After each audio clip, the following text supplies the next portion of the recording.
And in front of me is Infinix Hot 9, and let me show you how to clear browsing data on the following device. So at first you need to open the browser that you are using. In my case it is Google Chrome. Then click on the More icon and select History.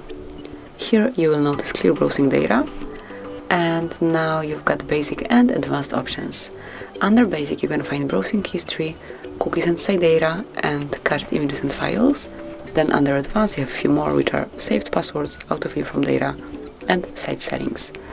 Then select time range.